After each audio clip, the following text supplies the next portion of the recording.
So good morning, everybody. Thank you for joining us. We have with us today Vanessa Kirby from Agriculture Experience Tracker. Vanessa is going to give us an overview at all different levels of the AET platform, as well as field any questions that you might have about a problem you've been encountering with AET or a question you've had that you'd like to get answered.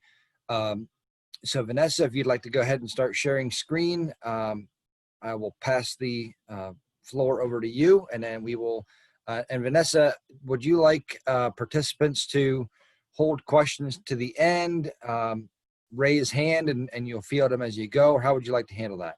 I'm good with, since we're kind of not on a topic specific and we're kind of doing an overview, I'm good with you asking questions all throughout. You can chat a question, whatever is most convenient for you.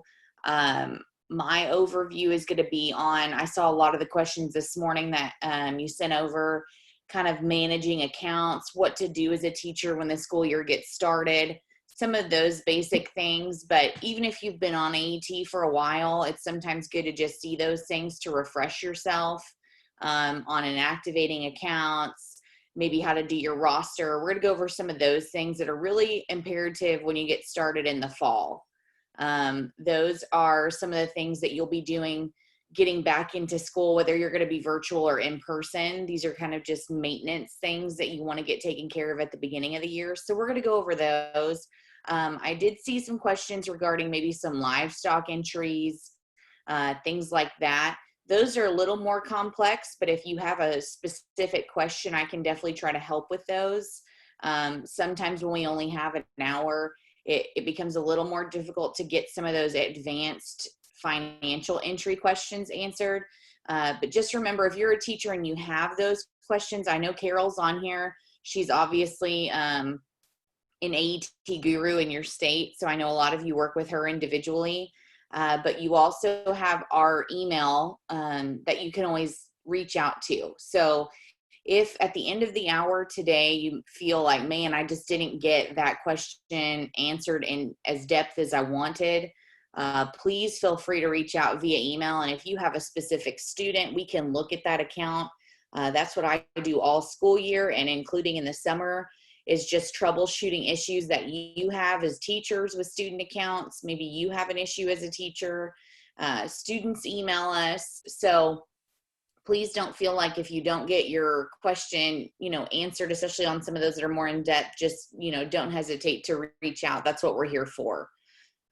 So please ask as many questions as possible. It kind of helps this hour go along a little smoother. I know Zoom's a little more awkward than it is when we do live workshops, and that's what we're used to doing over the summer, but that obviously looked a lot different this year. So I'm going to try to watch my chat, but if anybody sees a chat question that I'm missing, somebody can just, I won't be offended if you interrupt me. So let's just go ahead and get started if that sounds good to everybody. Yep, absolutely. And as Vanessa just said, feel free to use the chat box, Q&A pod, or the raise hand icon, which will bump you to the top of the list and indicate that you have a question or a comment you'd like to pose. Okay, perfect. Okay, guys. So like you said, my name is Vanessa. I manage all of the teacher and student help for AET. I've done that for 5.5 years now. So if you've ever clicked this Ask AET a Question button in the last 5 years, you've definitely talked to me. The only time I forward that to Roger is if you're a real issue and I don't know how to fix you. But other than that, I try to manage all of our help. We do have, I'm not going to waste our time today, kind of since we're on a limited time schedule, going over the student help and teacher help areas. But if you're a teacher that you are new to AET, or maybe you've been on AET a while, but you still don't feel confident in it, please check those areas out. Roger and I work really hard on making sure that those resources are up to date. There's video resources for you. There's PDFs. So if you're a student, you want to go to student help. If you're a teacher, you want to go to teacher help. But as a teacher, you're going to find a lot of things in student help that are helpful. So in student help, we have the student getting started area. I would recommend you coming here and choosing profile of personal information. We have this profile checklist that we developed. And this is a great thing for you to give out to your students to get that profile done.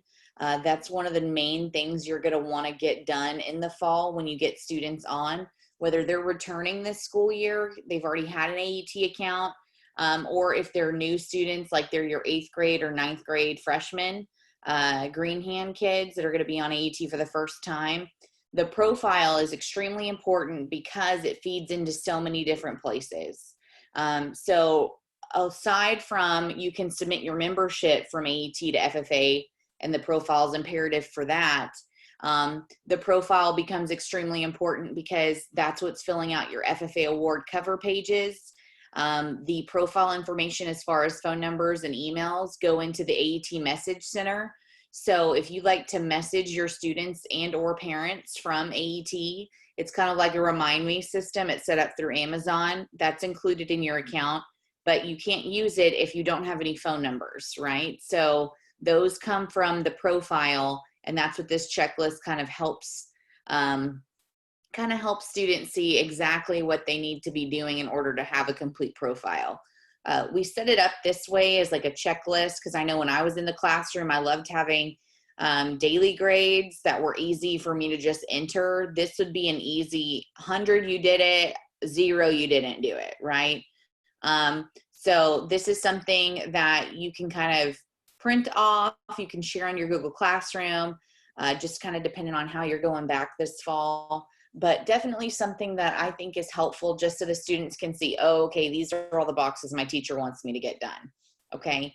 In the teacher dashboard, there are 4 different doors is what we like to say. And with these doors, you have all these different options. So in the profile, that's going to be about you and the chapter, right?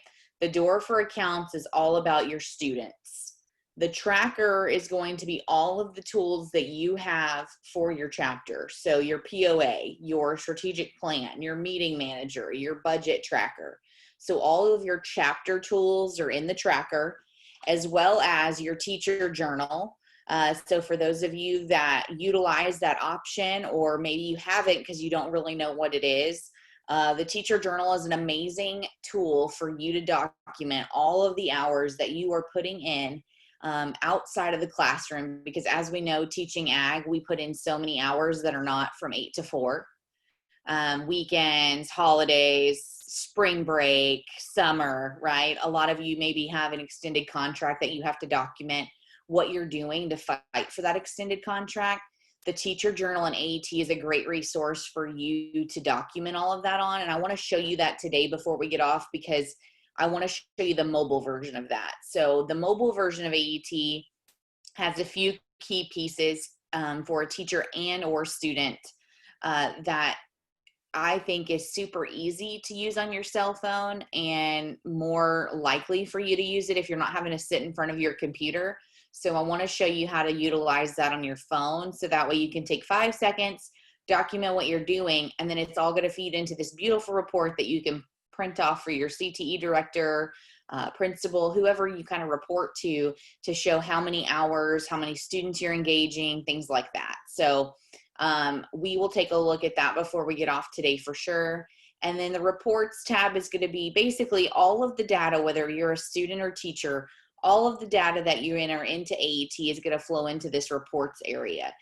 We have several reports, reports focused on SAE, reports focused on journal, financial entries.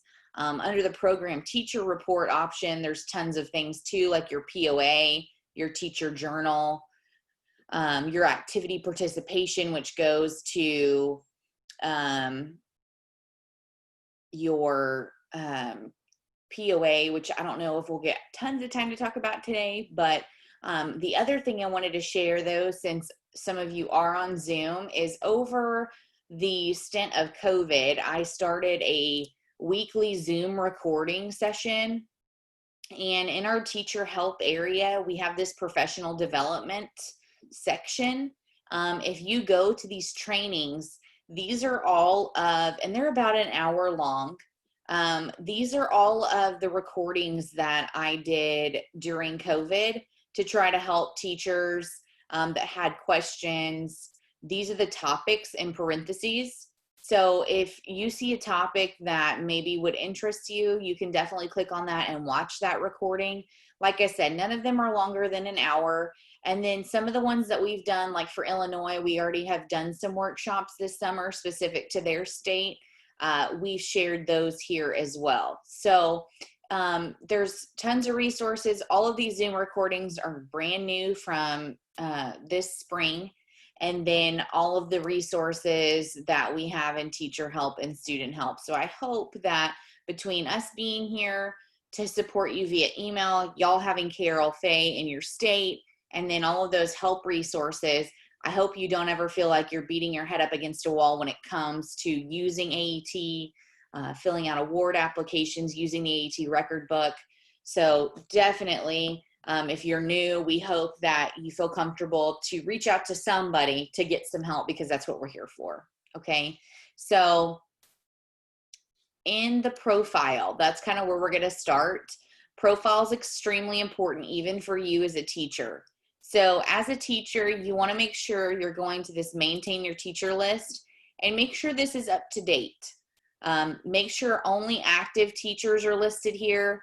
If you had a teacher leave in May or June, they no longer work at your school, you want to inactivate this person, the red button at the right corner there.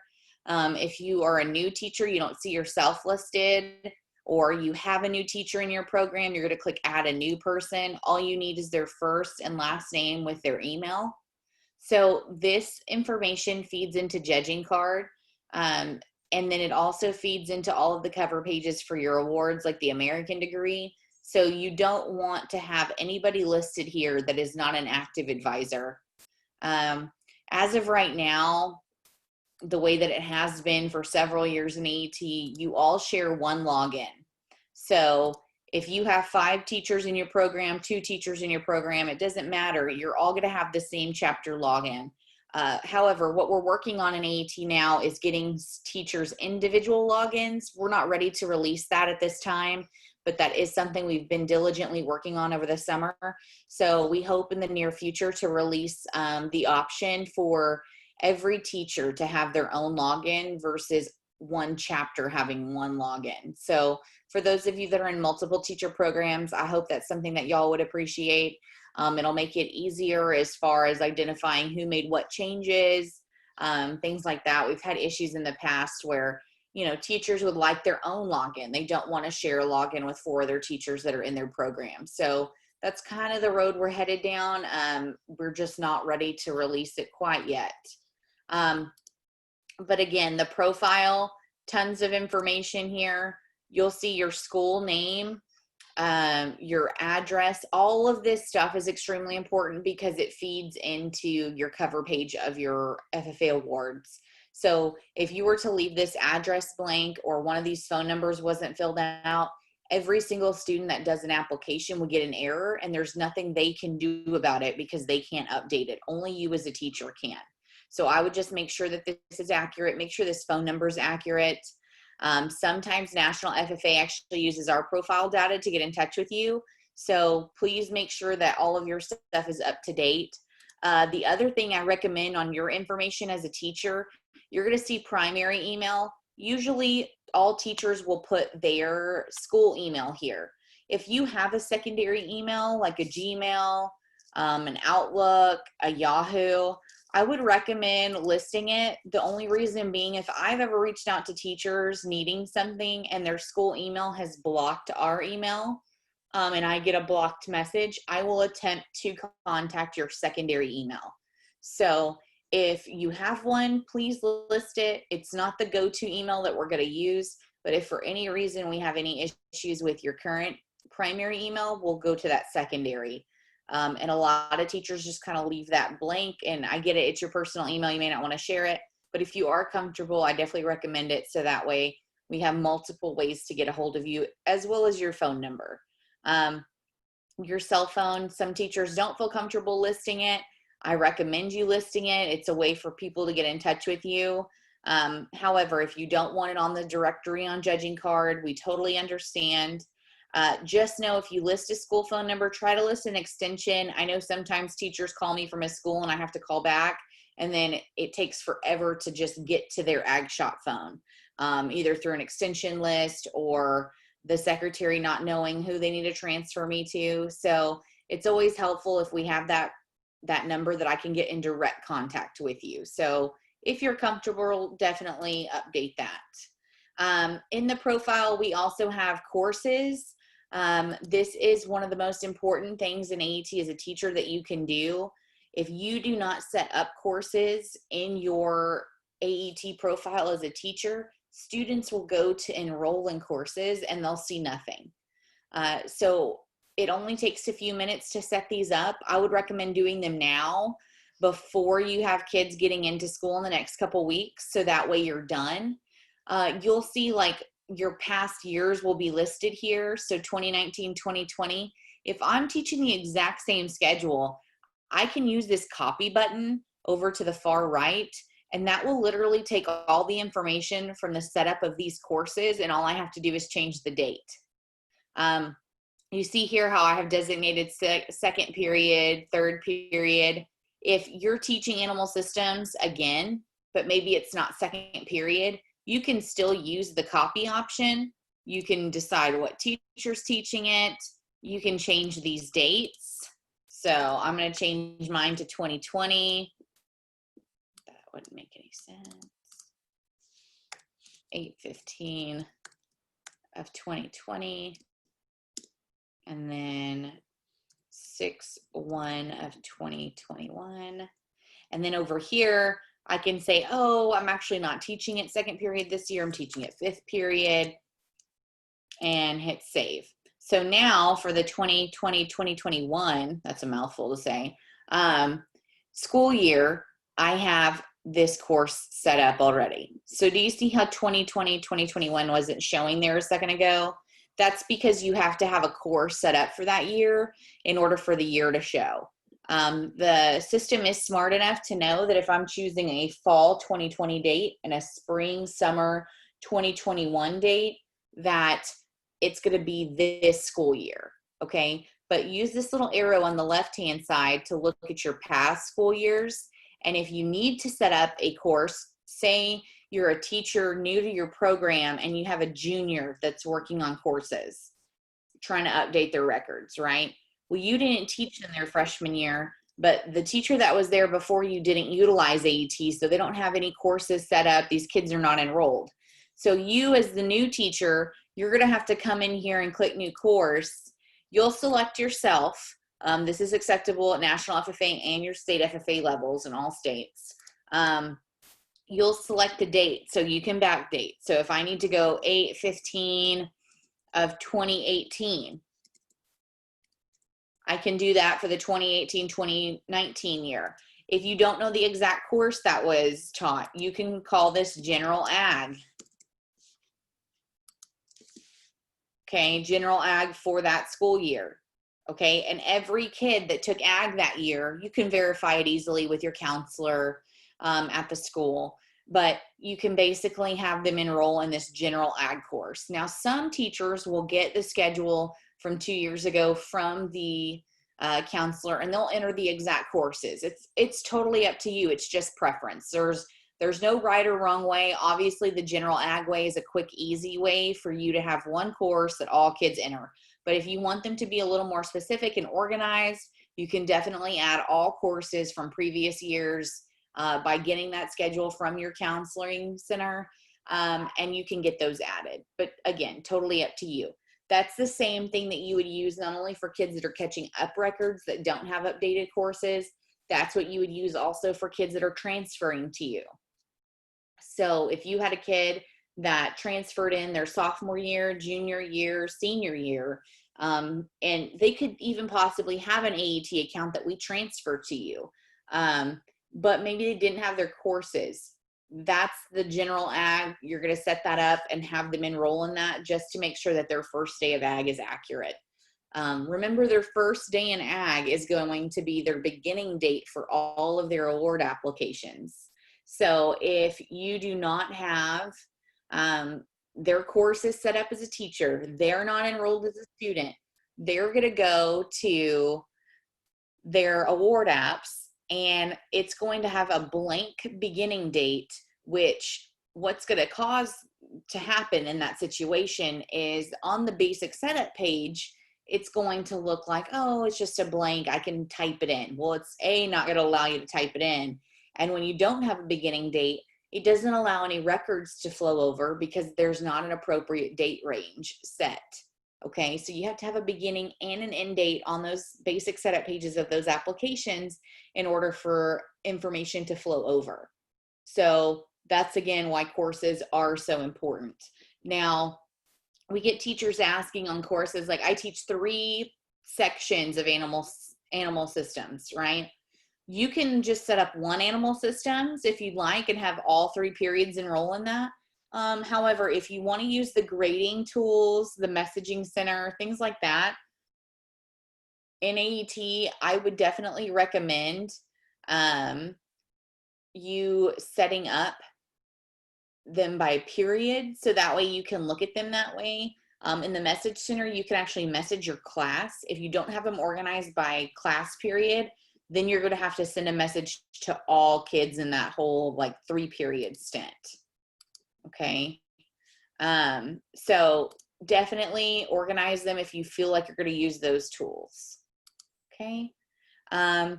There's a couple other things in the profile. Managing your AET website. If you haven't checked that out, please do. It's a free website. What's nice about it is it takes very little maintenance. It may not be the prettiest website you've ever seen, but it's nice that all of your calendar information, all of that flows into it. It takes little maintenance from you. You have the option to add students to that to manage it. So if you like want to share, have your reporter do top news on your website, you can share pictures from the chapter portfolio onto your website. So it's just definitely another way that you can communicate with parents, community members. And again, it's free. So it's already set up. It's already linked to your chapter. If you haven't claimed it, you can click Manage Your AET website. The box will be here for you to type in your web address for you to claim your URL. And then managing your website is what you would do once you've claimed that URL. Okay. But again, under teacher help, we have a whole section on AET web. So if you're looking to maybe use that this year and you haven't before because you are all online, that's another thing that we have in teacher help that you can go over. There's videos, there's a guide. So sharing documents on there, sharing photos, and then just developing the website in whole. We have a video on that. And then we also have a guide. So definitely check that out if that's something that you're interested in. Okay. Okay, are there any questions in this profile section before I move on to accounts? I know I'm kind of word vomiting all over you, but I just want to get as much information to you as I can so that way you can at least make notes. And then if you have questions, like I said, later on, you can reach out to me. It definitely doesn't have to be do or die on your questions within this 1 hour Zoom. But are there any questions? Let me check the chat before we move on.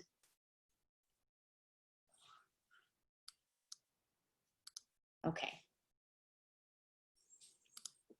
Okay, so the accounts tab. The accounts tab is basically home to all of your student accounts. Everything that you can possibly do with your students is going to be in here. And then manage all accounts. This is the home screen for all of your students, whether they're active, which is what the default looks at, inactive, if they have a practice account, and then if you have a transfer that's coming in, or you've transferred a student out. So if you email me requesting a transfer, I will automatically process that transfer for you. So if you say, hey, Clay Yule is leaving my chapter and going to PA 0015, I will automatically transfer Clay to that chapter. It's not going to have anything to do with these pending transfers. But if you as a teacher decide to transfer yourself, so you would check box the kid that you want to transfer. Once you have student selected, this transfer option pops up in this bright green box. I can choose transfer, and then I can either type the name or the number of the chapter that I need to transfer this student to. Now, what's going to happen is it's going to, in your pending transfers, we have a couple right now from the people that did our summer online symposium.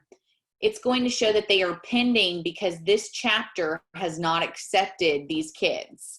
Same thing for if someone transfers you a student. They're going to sit here until they've been accepted or rejected by you, okay? So if you transfer a student, please let that teacher that you're transferring or the student that's requested it from you, let them know that it's going to be a pending incoming transfer for them. So this is just an option, a way for you to kind of have control of doing transfers without having to contact us. But again, if you do email me requesting a kid to be transferred, you don't have to worry about this page. It's an automatic transfer, okay? But managing all accounts, this is where all of your active kids are. So what we mean by active is they're going to be included in this number here on the left-hand side. And 2020-2021 started on July 1st of this year. So if these numbers look sad to you, that's okay. That's because you probably haven't had any kids log in. These numbers are reflective as of July 1st because our fiscal year in AET is July 1 to June 30th. So your SAE percentage resets on July 1st. How many active SAEs resets on July 1st. So kids could have SAE set up from last year that are still active, right? Their power buttons lit up. But if they haven't made any entries, either financial or journal entries in that SAE since July 1st, they're not going to technically count as active for this school year. So just something to know, all of that information reset on July 1st. Same thing with your student's grade. You're going to see their grade here. This is what they've entered in their profile as far as their graduation year. All of your 11th graders became 12th graders on July 1. All your kids that graduated last May or June, they became 13th graders. We keep them all the way up to 15th grade, so 3 years out. That's kind of like the cutoff for the American degree. Anything after that, it's going to just be 15. Okay, so what we encourage is for you to leave all kids active that are planning on pursuing an American degree. You can always inactivate them and bring them back active later if they come to you and decide that they want to do their American, but you really didn't think they were going to. We discourage you from doing deletion. So do not delete any of your AET accounts. Whether or not that kid's going to do an American or not, maybe they dropped out of school, they dropped out of your ag program, whatever the case might be. We still don't want you to delete them, especially if they have data. The reason being, in the reports area, we have a lot of historical reporting. You can back up your historical reporting for 10 years, 12 years, however long your chapter's been on AET. But by deleting those students, you're deleting that data that would feed into that historical report. Marking them inactive still allows all that information to feed into those reports, but it's not on your active list. So it's not making your list complicated when you're looking at your roster to submit. It's not making your list complicated when you're looking to message kids, grade kids. So you want this list to be as accurate as possible. What you don't want is kids that graduated 6 years ago on this list, and then you go to message everybody and you accidentally select them because you're tired and it's Thursday night and it's been a really long week, right? So you want to clean this list up as much as you can. So the way that you're going to do that is you can use this table as an Excel table pretty much. You can organize by clicking the top column. So you can look at who's accessed their account last. You can organize it by grade. So all the people that didn't do their profile, they have nothing for their grade, right? But if I go down here, all of these people are 12th graders, right? And then I can scroll all the way to the bottom and I can see, oh man, I have a couple 15th graders. Well, these guys are not going to pursue their American. I want to mark them inactive. So what you're going to do is you're going to check box all of the students that you want to mark inactive. Once you have the ones selected that you want to mark inactive, you're literally going to click, mark inactive right here in this green table. Once you do that, it's going to confirm whether or not you want to do that. And then that will move all of these kids from your active list up here at the top to your inactive list. So once you have them marked inactive, you can always access your inactive kids. So you can come here and look if you want to look at an account for an application. Maybe you remember a kid that you entered something similar on an SAE and now you're having to redo it. You can always come to these accounts. You can click the account and you can impersonate their AET right here. Okay. You can even print their PDF off. You can print anything off out of that account. You have full access to it. If you go through the trouble of deleting an account, so if I click this and I say I want to delete down here at the bottom, I have to literally type the word delete in each kid that I want to delete. The reason being is this is going to move this student out of the chapter completely to delete FFA. Okay, so they're not deleted off of our server. If you email us and say, hey, I accidentally deleted this kid, I need to transfer them back, we can transfer them for you, but it will take a transfer request by email to get that student back. Okay, there's no such thing though as I didn't know I deleted the kid, because we have this page set up for that exact purpose. So you can't just check a box and accidentally click a button and delete kids. You physically have to type the word in delete and then click delete again at the bottom to confirm that that's what you're wanting to do. Okay, so, but no stress. If you do delete a kid and it was a mistake, we can get it back. So don't stress over it. That's what we're here for. We can help you out.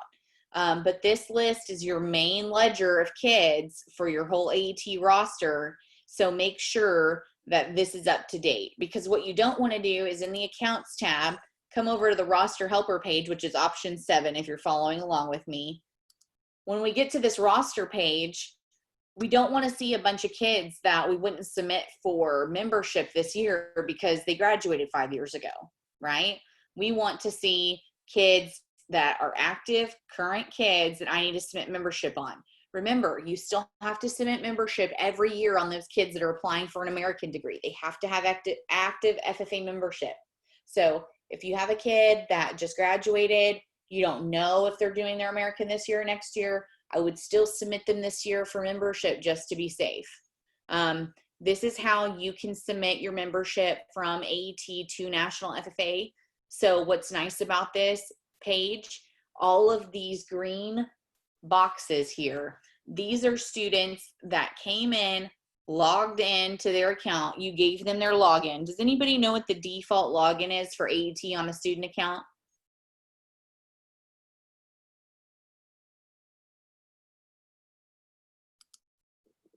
I think it's is it their first initial and last name? Yes, Maybe? that's correct. So it's their first initial, last name, but the only thing you're missing is the first 2 letters are capitalized. So for instance, I'm going to go back. So my username and password, or this one is a better example. So on this kid named first name Roger, last name name, the username and password is capital R, capital N, and the rest of their last name in lowercase. Okay. The reason that default login, you'll see it in a couple places, occurs is because when you're coming to add new kids, so say this fall, you're going to add all of your incoming freshmen that have never been on AET, and maybe you have a handful of upperclassmen that have never taken your class or taken an ag class before, and so you need to get them into AET. The way that you would do that is by clicking multiple up here at the top of the green box, and you're going to get this big blank box. So literally all you need is their last name, comma, first name. Now, we have it set up that way because a lot of your grade books, any of the systems that you use for the school where you do attendance, they're all going to be in last name, comma, first name format for the majority. And so what you can do is copy paste those lists into this box. So if you already have a Vanessa Kirby account set up in AET, if I click add accounts, it's not going to add a second one. It's not going to make a duplicate. Okay. So if you copy paste over your entire roster from the attendance sheet that you have, and those, maybe some of those kids already have an account, don't worry, it's not going to create a duplicate if the name is spelled exactly the same. Now, if you have a situation where a student goes by Jimmy this year, but their legal name is James, if last year you had James Kirby entered on here, then you enter Jimmy Kirby this year, that's going to identify as two different people. So definitely watch that. You can always correct it later, but what we don't want to do is create a duplicate for FFA membership. So what happens a lot of the times, students, teachers create accounts here. They'll create all of their roster in FFA.org. And instead of importing from AET to FFA or vice versa, doing all the work as a teacher in FFA and importing into AET, that's when you get duplicates, you get misspelling, things like that. So whether or not you want to start your roster in AET or FFA, totally up to you. But what you want to make sure is one way or another, you're importing in from one system to the other. You don't want to create in both systems. The reason we encourage you to create accounts in AET is because this is all the information that you need.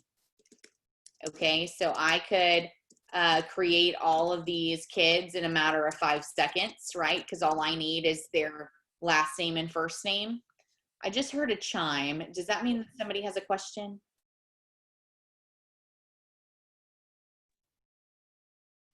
No? No, I think Beth just hopped back in. Ah, okay, gotcha. I was like, I don't know if somebody's chiming at me. I want to make sure I'm not ignoring somebody. Okay, so what's nice about the roster starting in AET to going to FFA is that all you need is the student's last name and first name. You have them log in. They do all of their profiles. So let me show you their last name, first name. That's all you put in. They're putting in their address. They're putting in their high school graduation. They're filling out all this information. So if you create the account in AET, the student's doing the work and you're just coming to this page as a teacher, you can check it. If you need to make changes here, it'll update the changes in their profile. But it kind of eliminates you having to do all of the work, because what's going to happen is if you have 100+ kids and you're trying to enter all of this information for all of them, more than likely you're going to make a clerical error because you're human, right? It happens. But if you have each individual student responsible for their own information, the likelihood of them making a mistake is a lot less. And so again, you can check it as a teacher right here on the screen.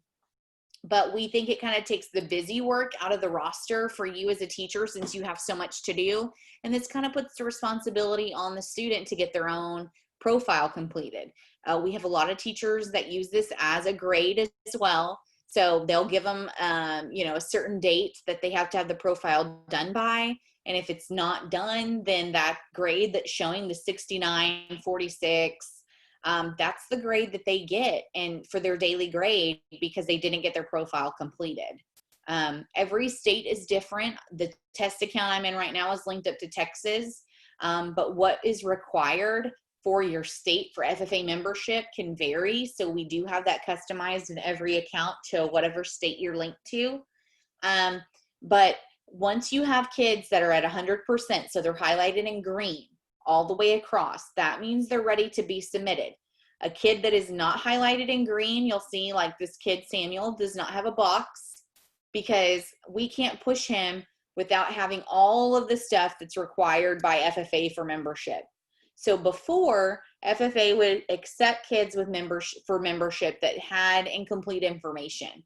But 3 years ago, they changed their minds and decided that they only wanted to accept students that had every single data point that they're looking for membership. So that's why we've updated this system to follow that. So you have a couple of different options. You're going to see over here, you have a 1-year member and an AGET only.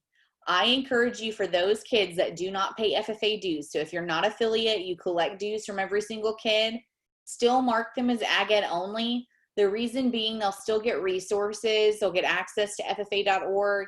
If you decide to use any of their tools, they'll still get that access. If you choose do not send, those kids do not get access. They won't get an invitation code.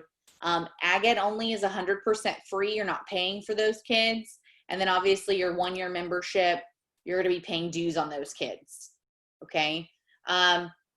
So what you can do, if you do have AgEd onlys that you want to send, you're going to come through here and designate which ones are AgEd only. That's a 1-year member. That's a 1-year member, AgEd only. You'll make all of your choices, and then you're going to click send all to FFA.org.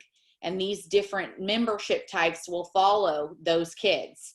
Now, if you are going to only submit kids that are members, right? You can use, I like to use the check boxes, and you can submit all of the people that you've checkboxed. And then up here, you're going to say send check mark to FFA.org. Okay. Now, if you make a mistake, you click send all and you didn't change these AgEd onlys, and now you're paying for 200 people when you really should only be paying for 125.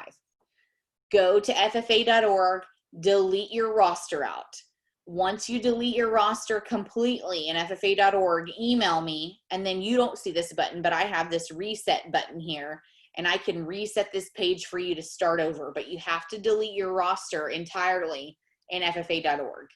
So again, that's something I can help you with. Carol can help you with. If you decide to submit your membership through AET, we can certainly help you do that. So just let us know. But this is the page that you're going to use for that. I like to go over it because a lot of teachers don't really understand how to submit their membership from AET. I think it's a lot easier than you having to go in and type all that information. But again, it's preference. There's no right or wrong. If you do add all of your kids in FFA.org first, like you've done all the work, you've put in all their profile, that's okay. You just worked a lot harder than you needed to. But in the manage all accounts area, you're going to see this national roster utility. I want you to choose that. You'll come to the add to AET tab. Excuse me. You're going to go to this add to AET tab. And if you have students that are in FFA that are not in AET, they're going to be listed here, and you will click the add all to AET. So this will import all of the kids that you have on your national FFA roster into AET. It'll create accounts for them, and if there's profile data, it'll bring that in for you. But those are the two options for getting accounts for kids. So doing the work in FFA and importing them into AET, or adding them in AET and pushing them to national FFA. But you, again, should never manually be entering them in both systems. Okay, double the work, and it always causes issues. I know Carol knows from experience, we run in, especially late in the fall. I know y'all's cutoff for state degrees 10-1.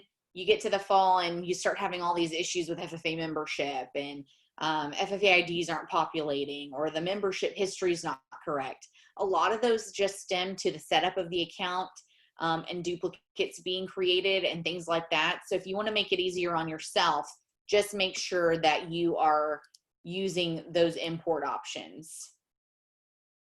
So again, if you have an FFA, I know it's going to be coming up. It's August 13th today. October 1st will be here tomorrow.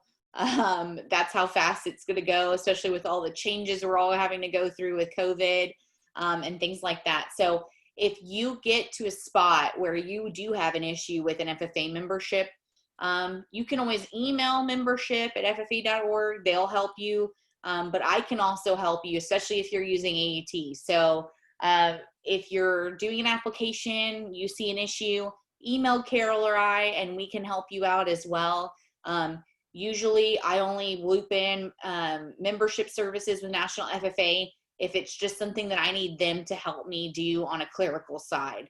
But by emailing us, we can also get you to membership services, which may actually be faster than you just contacting them. So again, we can kind of help you out there. That's with anything with FFA. If you have a question and you send it to us, we can't help you. It is an FFA thing. I always get you in touch with Brett Evans, Glenna Good, or whoever we need to get you taken care of. So please don't feel like, oh, that's an FFA question, I can't send it to AET, because we do work together, so we can always get you taken care of. So again, that's how you're going to submit your roster, is in this roster helper. So option 7, that is how you will get your roster submitted. Again, that's a huge thing for the fall, getting that roster done, completed, so that way FFA membership's accurate for you applying for those state degrees. The other thing that we have that you can use is this roster lookup. A lot of teachers don't use it. I use it quite a bit. If you're wanting to look at membership history for a student, you can put all for the membership and you can type in their first and last name. This is going to be helpful when you're trying to identify if you have a student that maybe has more than one FFA ID, and things like that. So you can use this page, but again, I use it a lot just to help out teachers. So if you have a question, just email it in and we can get you taken care of. The other thing that's important that's in the accounts area is the messaging center. If you haven't ever been in the messaging center, I think it's a pretty cool option. This is where all of the students' profile information feeds in, as far as their email and their phone number, and then their parents' email and phone number. So if you have a bunch of kids in AET, but they haven't done their profile, this whole option, this tool, will not be usable for you because you don't have any kids with profile information. So make sure you get that profile done when they first get into your classroom this fall. The way that you're going to use this is you can text all students, you can email all students, you can email their parents. None of my example accounts have parent phone numbers, so that's why it says 0. But basically, you can message all of these people here and type your message, choose what teacher you are, and you can hit send. Now, we have a 140 character limit here. Not limit, it won't cut you off. But the reason we keep up with it is for the texting. We use an Amazon server, and 140 is typically the cutoff for these remind messages that go out. Every carrier, Verizon, AT&T, T-Mobile, they're all different as far as what their character limit is, but we kind of just took the average, that being 140. So we encourage you to keep those text messages 140 or less. Now, if you want to type out a whole paragraph, it's going to be way over 140. That's okay, but I would recommend using just the email option and not the texting option. So SMS is for text, and then you're going to see email.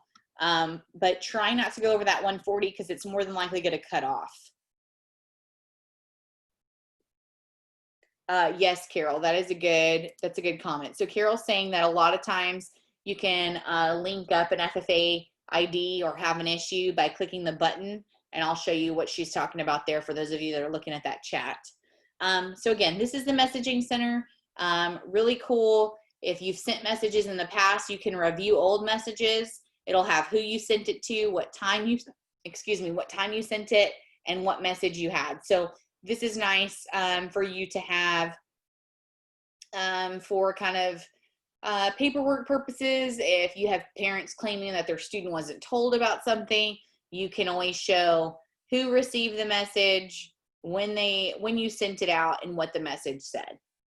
Okay, so it kind of has it doesn't necessarily mean they got it and they read it, but you did attempt to send it, you did attempt to inform them. That's what this kind of helps out with.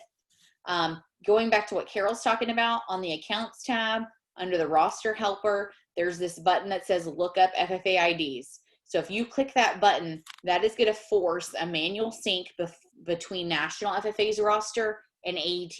So sometimes if you're missing FFA ID numbers, if there's issues, by clicking that button, it'll sync itself up again, and it might resolve some of those issues. Sometimes it doesn't though, and that's when you need to email us. But if you click that button, it's going to link up the most current information between National FFA and AET. But again, sometimes it doesn't work, but sometimes it does. So as far as solving the issue. So click that button. If that brings up FFA ID buttons in this column for you, instead of it saying new, that means the student's linked up. But all these students with the word new here means that they do not have an FFA ID linked up to their account, okay? The status is another thing. So it says not sent right now. As soon as I check box and I hit send check mark to ffa.org, this is going to change to sent. It's going to then change to pending once it's at FFA. And then once FFA, you'll see they take 15 to 30 minutes to process that. Once FFA's processed it, it'll then say done. So your goal in this status box is to see the word done. That means that it got submitted, it was processed correctly, and now it is done. So again, if you have any questions on that, don't hesitate to reach out. That's what I'm here for. An easy way to impersonate your students is going to be by jumping here into their account. I always recommend impersonating kids. I still to this day have teachers that log out of their teacher account, log into a student's account, log out of that student, log back in as a teacher, then log in as a different student. That is just insane. We have the impersonate option. Please choose a kid from this list. Now you're in that student account, and you can easily see on the left-hand side, you can choose chapter account and you're a teacher again. So do you see how that doesn't take any logging in, any logging out, and boom, now I'm a student, I'm in their account. I can basically do anything I need to. I can look at it, I can make changes, I can do whatever. Now, I'm impersonating this account under my name, right? So I'm Vanessa Kirby, the student right now. Now, if I'm a student, I'm a teacher impersonating a student's account, I cannot go to an award application here and sign as a student. The system knows that you are impersonating this account. You're not logged in as the student, you're impersonating the student. So do not think as a teacher that you can come in and impersonate a kid and you can sign all their applications. It will require, whether it's you or the student, it will require a manual sign in to their student account for them to get those signed. We had a lot of issues with that this last award season. So electronic signatures, if you're trying to get a student signature, whether it's on the National Chapter Award, American degree, a state degree, anything that needs an electronic signature from a student, they have to log in. You cannot do it impersonating their account. I don't know why that was such an issue, but it really was. So just make note of that. You're going to be able to sign as the teacher, just like the student wouldn't be able to sign as you being in a student account. So just think about those things when you're doing those award applications this fall, okay? There's a couple other things in here. I'm not going to go over them in the accounts tab. I literally have 2 minutes left. So the tracker tab, this is where I was kind of talking about all these different tools. Please check out the Zoom recordings that I have under Teacher Help. I did a whole hour specifically on the POA using the strategic plan. We also have resources on the meeting manager if you want to utilize that for your chapter meetings. So please check that out. The last thing I want to show you before, I know I'm going to run a couple minutes over, but it's going to be the mobile version. So if you look at your browser and you do m.theaet.com, so m is in mobile.theaet.com in your browser on your phone, that's going to pull up the mobile version of AET, okay? When you log in as a teacher, you're going to select who you are if you're a multiple teacher program. And once you're here, you can do lots of different things, okay? But the one thing I wanted to show you is your SAE visits and your teacher journal. So if you're visiting a student's SAE project, whether that's at a place of employment, they have a project in the greenhouse, they have a project at the school farm, they have a project at home, this SAE assessment allows you to evaluate the student right on your cell phone as you're doing it, so you don't have to take notes on paper or on your notes on your phone and do it later. You can select the SAE, and then you basically say, or were you in contract, were you extended? So in contract would be if you have 6th period dedicated in checking projects and you're doing this during 6th period, that would be in contract. Extended contract would be those weekends, those after school hours, holidays, spring break, things like that. When you're doing things that on a Saturday morning, you're checking projects, that is not in your normal contract, okay? that would be a part of your extended. So that's what you're going to put there. If you drove any miles, if you didn't, you can put 0. Overall, you're going to basically rank the SAE, and you can also give comments. So if they're doing a great job, you can give them positive feedback. If they're missing something, if you're evaluating an animal project, the pen looks dirty, there's no water or feed, those are things that you can comment here. You can also take a picture directly on your phone and upload it. What's nice about that photo is going to go directly to that student's SAE portfolio. So you're basically helping them build their SAE portfolio by using them. The photos do not stay with your SAE assessment. They go to that student's portfolio, okay? And as soon as you click add assessment, the student's going to get an email, mom and dad are going to get an email about the assessment, and then this is going to be added to your teacher journal, okay? Let me see, I know I have some chat questions over here.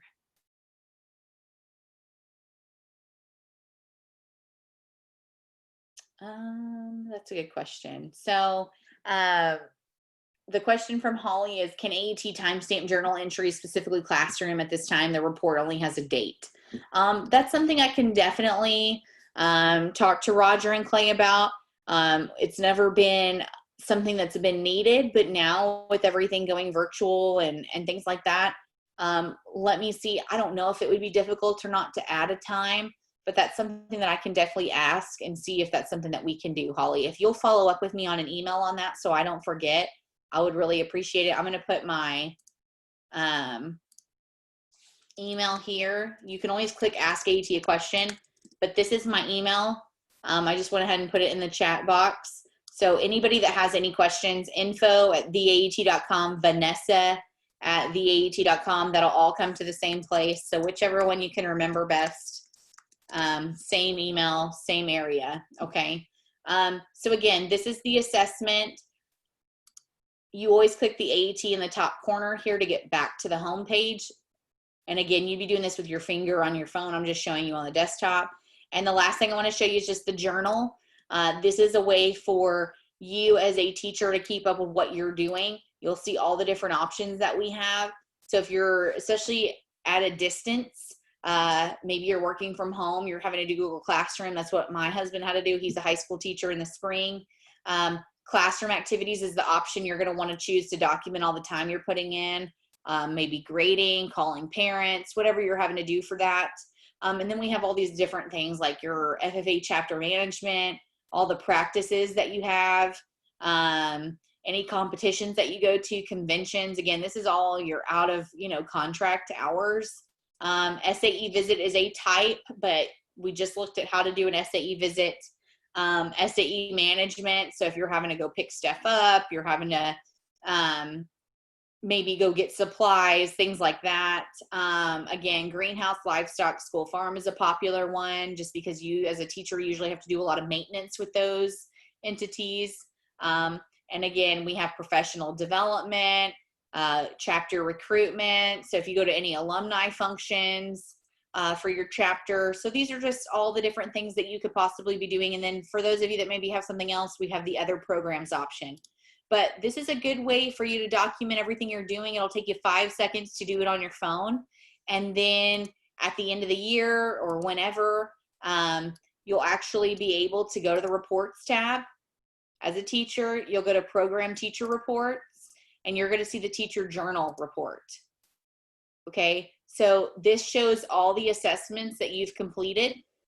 It shows all the hours. So you'll see here 345 hours between all the teachers.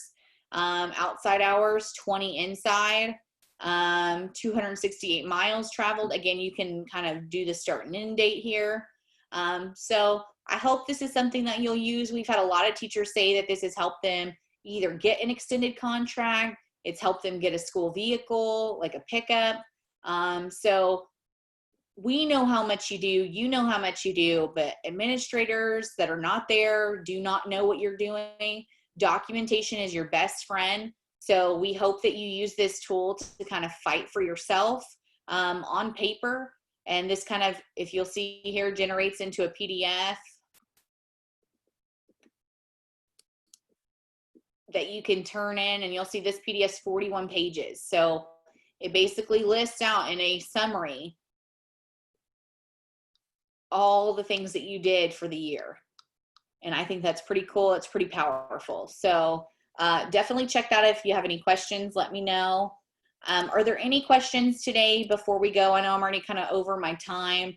I know some of you had livestock entry questions. If you still have those livestock entry questions, please email me.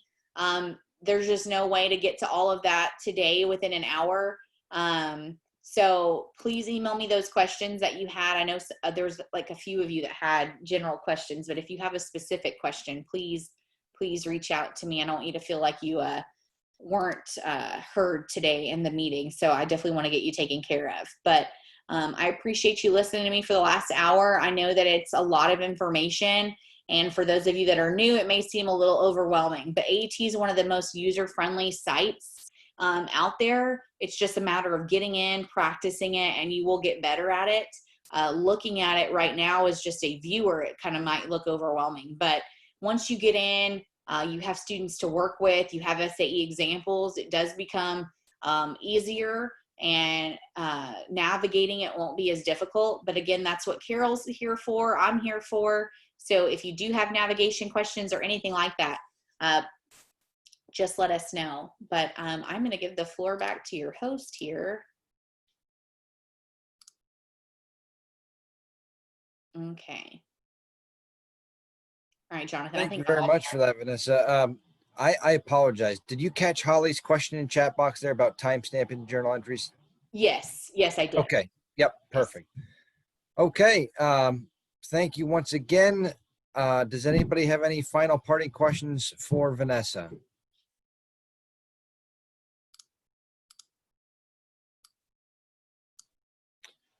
Okay. As Vanessa said, feel free to reach out to Vanessa and the AET team at any time, as well as our in-state AET expert, Carol. Carol, for those of you that may have jumped on the call later, Carol will be hosting a lunch and learn session tomorrow from 11:30 to noon. Is that correct, Carol? We can start at 11. 11 to noon. So I will include the call-in number for that in the follow-up email to today's session if you're interested in joining Carol for a bit more AET insight tomorrow. So with that, thank you once again, Vanessa. If there's no other questions or comments, I will remain on until everybody else has left. We do appreciate you all spending your time with us today. All right. Thanks, guys. I appreciate you having me.